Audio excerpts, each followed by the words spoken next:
I didn't really think of myself as anything but an actor.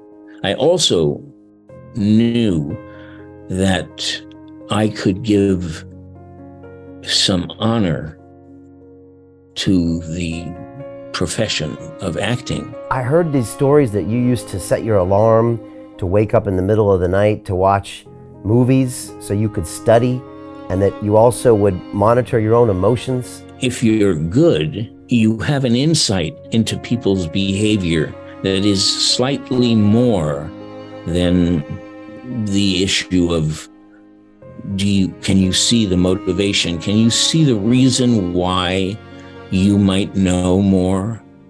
And I did. Is this your life's work? Is this the most important thing you think you will do in your life, this work on civics? Yes, what I'm doing in terms of civics is the most important thing that I am spending my life on. I'm doing something to save my country. We're an amazing accident of history. If you can say that you have America in your blood, you are accepting a compliment that it was a massive compliment, a massive miracle of forward thinking.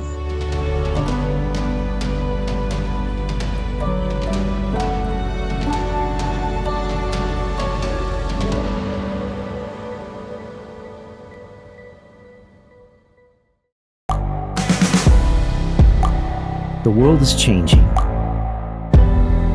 Inspiration is everywhere. It has never been so easy to connect, share, and bring people together. We're learning from others and finding the best in ourselves. Challenging our beliefs. Sharing our vulnerability. Overcoming our fears. Transforming ourselves so we can transform the world. How far can we go?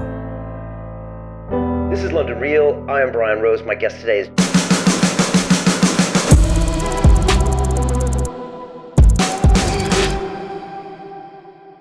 This is London Real. I am Brian Rose. My guest today is Richard Dreyfuss, the Hollywood actor who starred in some of the most successful movies of all time. Your career has spanned an incredible 50 years and includes standout performances in films like American Graffiti, Jaws, Close Encounters of the Third Kind, and The Goodbye Girl, for which you won the Oscar for Best Actor, becoming the youngest ever to win at age 30. During a 5-year period in the 1970s, your movies grossed $1 billion at the box office, making you one of the most recognizable faces on the planet. Your nonprofit organization, the Dreyfuss Civics Initiative, endorses the need for civics education in schools to ensure that future generations appreciate the power of their citizenship and the principles that hold America together. Your new book, One Thought Scares Me, explores the failing democratic republic in the United States and outlines a clear path to reclaiming American ideals. Richard, welcome to London Real. Hiya. Thank you. It's great to have you here. I got to ask, how is my hometown of San Diego? I notice you're there and not in LA. Obviously, I'm in London. Feels like maybe we should be roles reversed, but how is San Diego treating you? San Diego is becoming more and more civilized every day. And you get to meet the strangest and most wonderful people. I spent the first 6 months having an ongoing debate between myself and Japanese scholars who wanted to know why I took so long to study the way they study. And I said, well, I thought you were already doing it right. And they said, no one's doing it right. And that kind of put a shiver down the back of my neck. And I realized that, yes, no one was doing this correctly. And so I was at St. Anthony's, which is the school at Oxford that receives foreign students. And I found out, not quite a student and not quite a faculty, but I could dip into both. And I learned a lot. I had been a Cambridge lecturer for many years as I came in and out of town. But the day that for instance, the day that I told the cab driver that I was here to see the Queen's reaction to Close Encounters of the Third Kind, I had never seen horizontal tears until that minute. And he cried with such passion that they went bing, and they went right to the front window, and he was speechless. And this is what you said when you got to Oxford to spend your 4 years over here. Yeah. Yeah. They asked me, do you have a project that we could approve or disapprove of? And I said, yes. And it was in and around the subject of civics. And I had discovered that, unbeknownst to me, civics was not being taught at all. And so how they expected to create a civil society, that was something I was really looking forward to understanding. And I found it, and I found it all over the place. So it was something very cherishable. And I got more out of that first year. So. And I really want to jump into, the meat of the book and a lot of the thoughts that you have in there. But I think a lot of it seems to be framed with your family history. And I'm wondering if we can maybe touch on that, because, your family emigrated from various parts of Europe. And I know they were all of the American left. And then they had this kind of fascinating journey of like gangs of New York, and they went to the war. And I feel like somehow that DNA is somehow in the book and your thoughts on this. I was wondering if you could speak on kind of the Dreyfuss clan and where they came from, what their values are, and how that shapes your perspective of why we need civics today. Well, actually, I said to my father when I was in my 20s that sooner or later I knew that I was going to be asked to write an autobiography.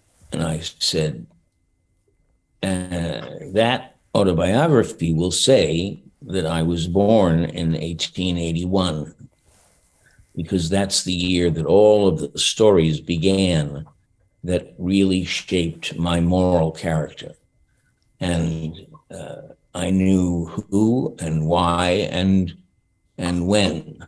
And so it was a group effort, and well worth it.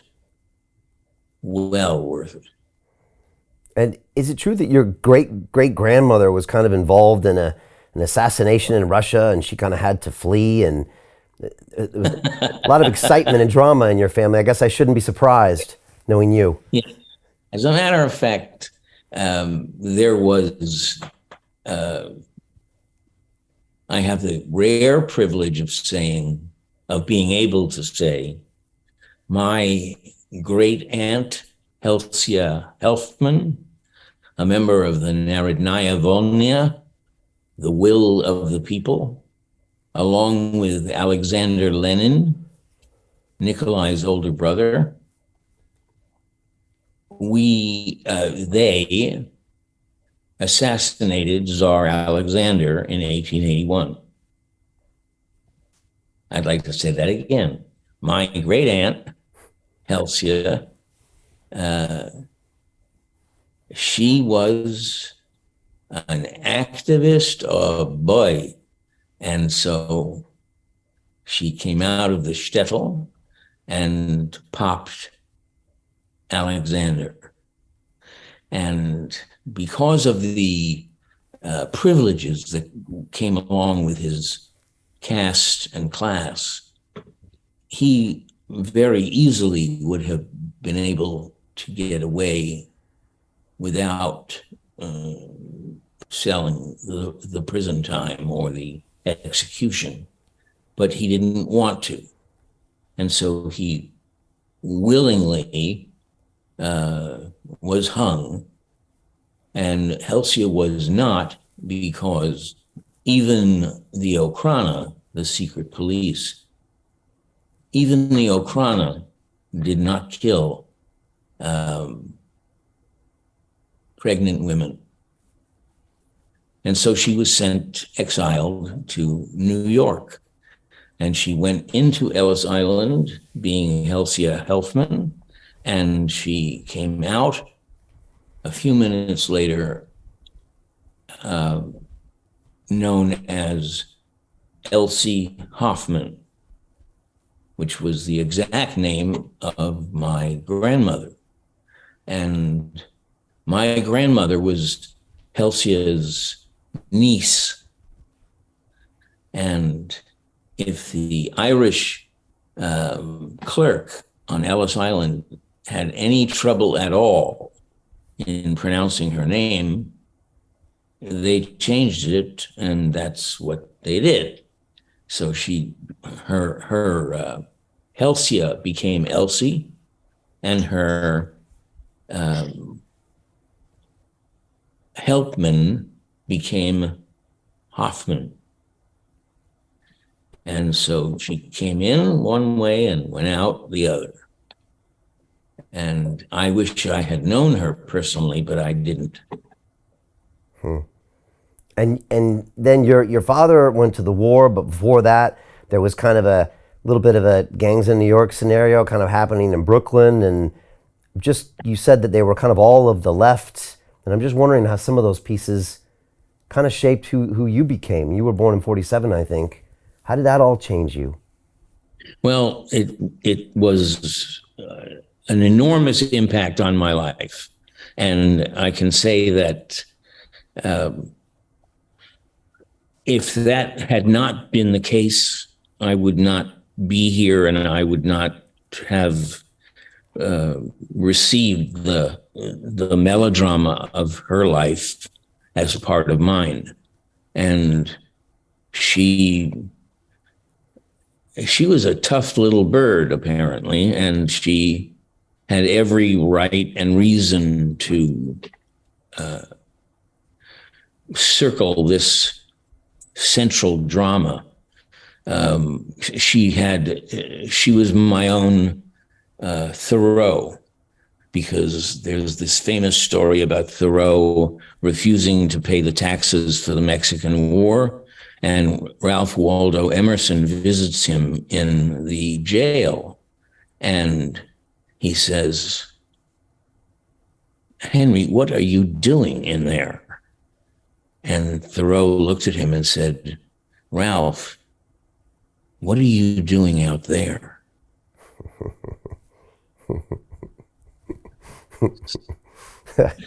So it's yeah, very fitting on times like they are today as well, right? That story. Yes. And then my mother, my grandmother, was a upfront witness to the Triangle Shirtwaist Factory fire, which was one of those catastrophes that kept plaguing the newly arrived immigrants. And you couldn't avoid that catastrophe, that terrible event. And my grandmother, who was only 11 or 12, came upon the remnants of that awful pile of death, 154 girls, all from Eastern Europe, and just then learning the mechanics of learning English, and they had none. She had to learn, and very quickly, because they gave her no allowance for the time spent on her English lessons. And so the reason that they say they gave for locking up the windows to get to the fire escapes is because that they were taking too many cigarette breaks. And so they locked the windows from the outside. And that was the doom of those women. And I grieve for that experience and for those girls. But they were also beyond belief. They had created a mythical series of images of gods and goddesses, because as they stepped out and their hair, which was their prize, their hair was burning. And with the sun coming in from behind them, they looked like the goddesses of the Norse trilogy. And that lasted for a half second. And then they held hands and stepped out onto nothing. And they then, holding hands, because they loved each other and they loved about to do. These girls who hardly had time to store their toothbrushes, 154 of them stepped out into nothing, and they were betrayed by that nothing. And they fell right at my grandmother's feet. I shouldn't say grandmother, but as they fell, they changed from being a majestic picture of gods and goddesses to the wrecked remnant of crows, all in black and all dead. They fell 19 floors, and there was nothing that anyone could do. And that's that. Wow. My grandmother, the story goes, turned around and went directly to the Socialist Party headquarters, and she eventually became Eugene Debs' private secretary. And that was a name that all of us knew and revered. And that's who she was. Have you ever thought of... I see her all the time. Whenever I'm called upon to do something political, or do you have anything to say about this, Richard? I can hear her. And what does she say to you when, say, in 2004, you decide you're no longer a Democrat? What does she say? I'm curious. Well, my grandmother and my mother and her sisters all were intensely proud of the fact that they had never voted for a winner.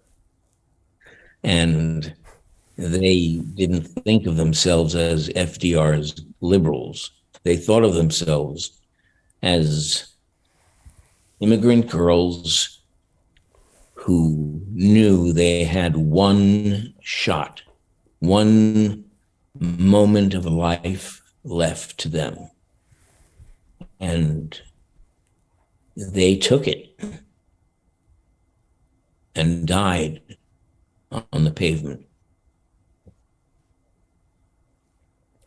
And I guess what I was trying to ask, would she understand your change in politics?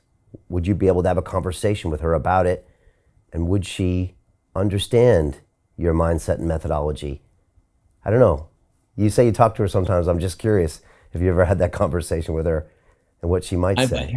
I've had similar conversations with many people, all of my neighbors, because my father was the leader of a Jewish gang in Brooklyn, and he fought the Italian gangs and the Irish gangs, and they moved a lot. They moved from one ethnic corner to another. And they were very, very proud of that.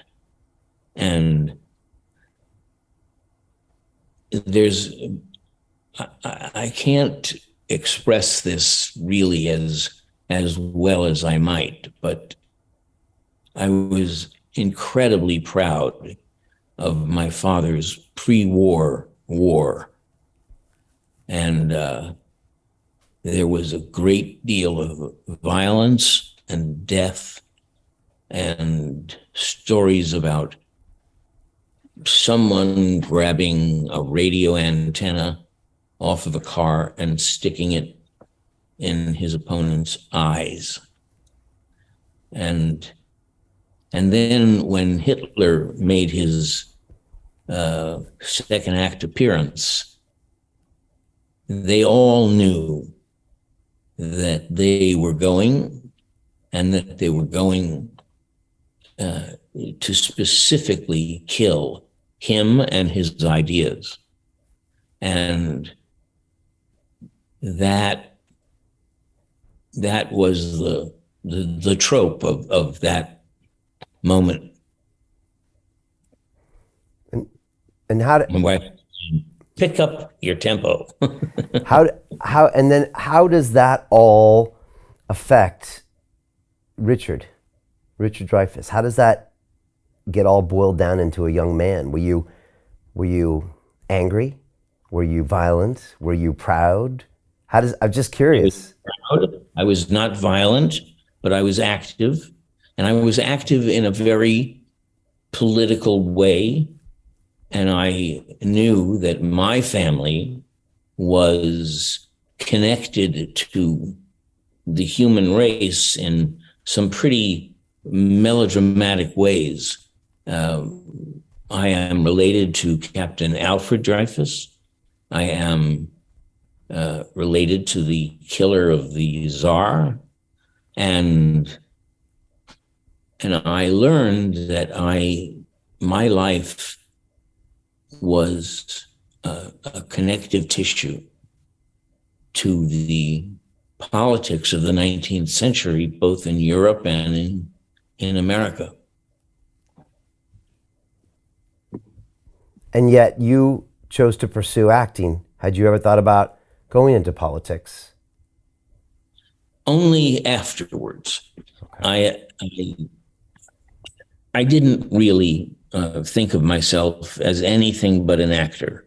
I also knew that I could give some honor to the profession of acting, and I did. I think actors have a step up that other people don't realize. When you're an actor, you have to really study the people who also were actors. And if you're good as an actor, you have an insight into people's behavior that is slightly more than the issue of can you see the motivation? Can you see the reason why you might know more? And I did. I played various people who had mice, and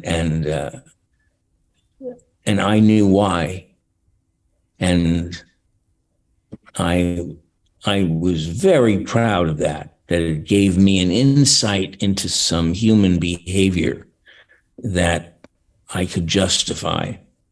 And I never wanted to play villains because it would have meant that I would have misused the knowledge that I had. So I played Dick Cheney, and someone said, "How could you play Dick Cheney?" And I said, "How could I not?" And there's a little bit of Cheney in all of us. And I totally, completely believe that. And it's also the fact that I was a history buff, and I knew about the immigrant experience in America.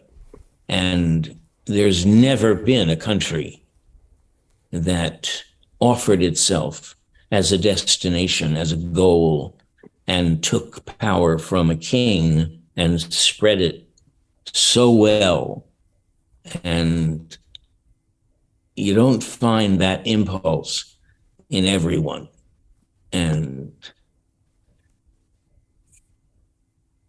I was born in 1881, and everything that happened to my family, my grandfather and his brothers, who worked for Waxy Gordon, and my uncles, who all were either communists or socialists. I went to my mother once and I said, "Why were you a communist? Why were you a socialist and not a communist?" And she said, "Better donuts." And so I had to be what I was. I was the recipient of all of my family's political activism. And I could always spot my grandmother sitting in the back. And she was known as Big Grandma. And she said to me one day when we were listening to the radio and hearing about an exhibit that Man Ray was giving at the museum, he was the worst stickball player that she ever played with. And I said, "Really?" And she said, "Yes, and there's no mystery about his name." There had been, of course, a terrible mystery. How did he get that name? And she looked at me and said, "Emanuel Rabinowitz, Man Ray." I get it. There you go. And you said earlier, as an actor, it's almost like you have more of an emotional intelligence than maybe other people did. So you almost had a superpower in kind of understanding people's behaviors and seeing things maybe that other people didn't see. Am I getting that right? Or being able to kind of unlock things that other people can't unlock. And you wanted to use it responsibly, not as a villain, but in other ways. Right.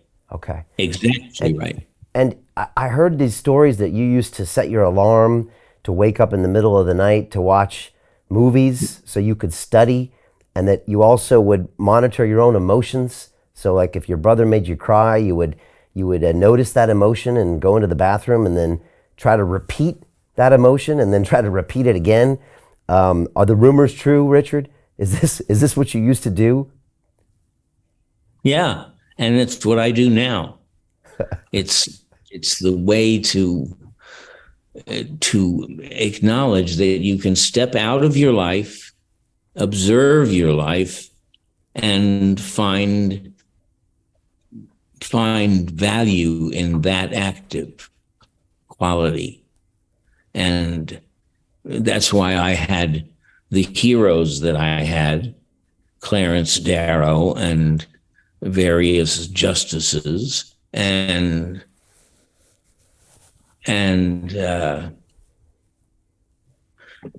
I wanted to be what I called a witness. I have no real I have no standing as a witness, but I am a witness to the world as I came to know it. And I was as connected to the human race as you could possibly be. So that made me a perfect actor and a perfect actor's friend.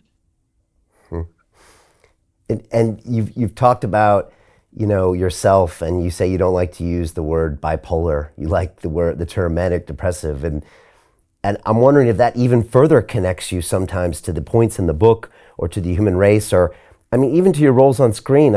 I can't think of. You seem to me to be the first actor that ever brought that into the roles in such a way. It's in Jaws, it's in Close Encounters.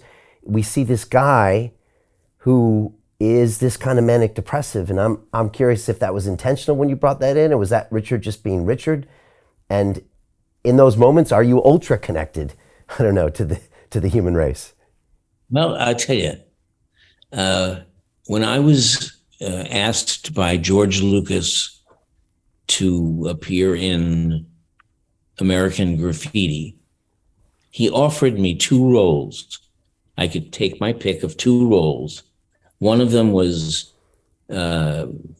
Charlie, the kind of nerdy goofball, smart but a goofball. And the other one was Kurt, the actor, the character who was me. And I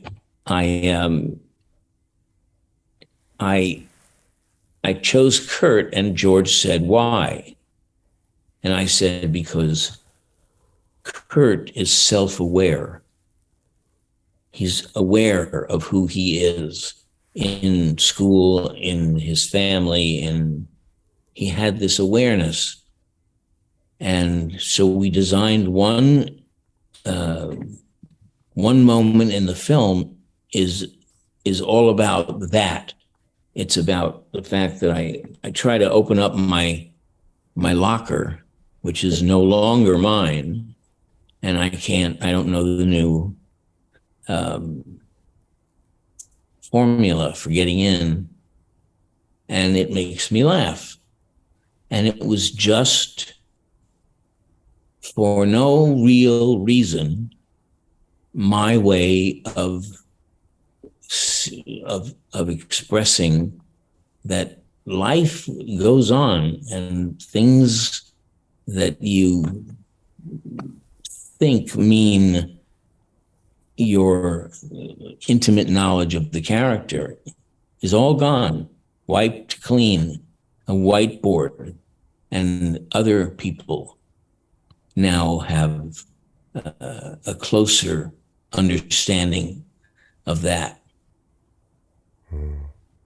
So I've imposed that quality on almost every character I've ever played.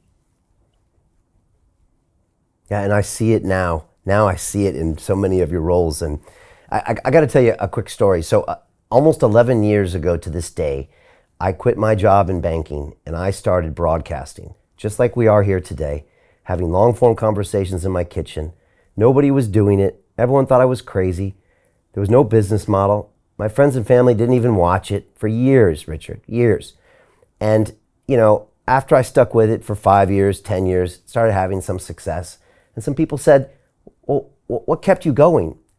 And I always say, you know what? I was a bit like Richard Dreyfuss in Close Encounters of the Third Kind. I was building my mashed potatoes, and I didn't know why, but I knew it was something, I was connecting to something bigger. It was going to be part of something bigger, maybe something to do with humanity. But I didn't know what I was doing, and to the outside world, I looked crazy. But then later, it seemed to play a part in this common goal of pushing humanity forward. And that's an analogy I use sometimes, and people look at me in a strange way, and then they usually change the topic. But I thought I'd share that with you. That is exactly what I say. It's exactly what I say. And I've used that character, Roy Neary, as the perfect example of that, because he does have the courage to go with something that is clearly beyond his understanding, and it actually takes him away from his family. Yeah. And especially in those days when we shot the film, one of the things that made it special, and it was special, that this is a character who did something against the wishes and desires of his entire family, his children and his wife. And I would have insisted on that, but I didn't have to, because Stephen completely understood why I wanted to do that. And so that was you and him kind of collaborating and saying it needed to be that extreme, because she takes the kids and leaves. I mean, that's a very hard thing to happen to a man, and yet you still are honoring this pull to do this thing. And it's visceral. And I think so many people relate because it was so raw, and you didn't really see that in movies back then, like you said. Yeah, if you had such a compulsion or such an obsession, it was usually explained in some way that made it seem okay. But there was no okay. There was no allowance for that kind of behavior. It was a write-off as far as my wife was concerned. And it was a terrible, damaging moment in my children's lives. But there was no choice. And I think, if I'm not mistaken, there was on the set, a decision was made that allowed me to make a decision that was going to hurt and damage his own reputation, his own feeling of moral correctness. And I said, yes, he is, but he has no choice, none. And if you notice, there's a woman, the last person who is seen in that montage is an old lady. And she's thrilled to be there. And that's my grandmother. Because she's seeing it from an old lady's point of view. How much of that was acting and how much of that was just Richard? Well, Stephen is a very open director. He mixes it up with his actors. And there was a lot of Stephen in that characterization. And with my enthusiasm and support,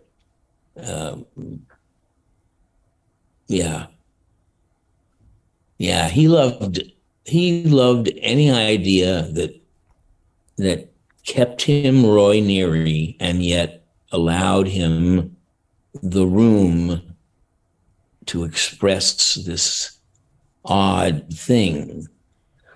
And it was great. Did you enjoy making that, or was it also exhausting? Well, it was both, but certainly I enjoyed it. I was in the grip of an obsession. And many years later, Stephen said that had he been married as the character, or as Stephen, if he'd been married and had children, which he did, he would never have had the same ending. And I said, with all due respect, there was no other ending. And it would have ended in that way. It would have ended with him doing something like getting on that ship that he had to do it. Yeah. And do you feel like Roy sometimes, especially when you're with your pursuit with and maybe obsession of civics and everything you've been doing for the last, well, coming up on 20 years now since you were here at Oxford? Do you sometimes feel like him?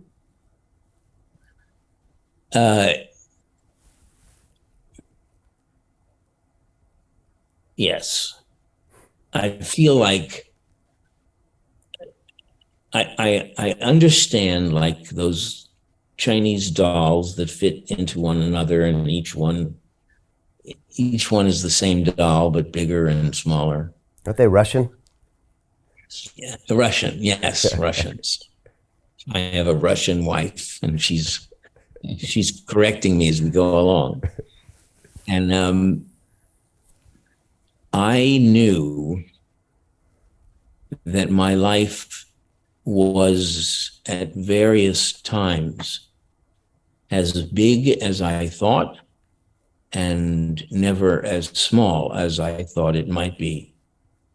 And I had this enormous image of, you know how people are always saying, I looked up into the universe and I thought how small I was. Well, when I looked up into the universe, I thought how enormous I was.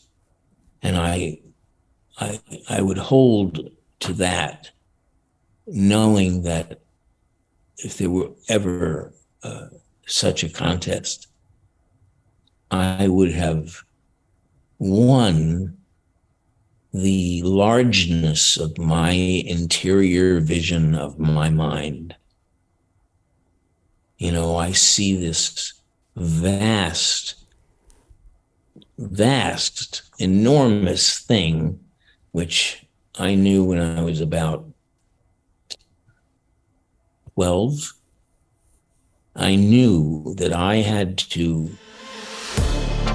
To continue watching the rest of the episode for free, visit our website londonreal.tv or click the link in the description below.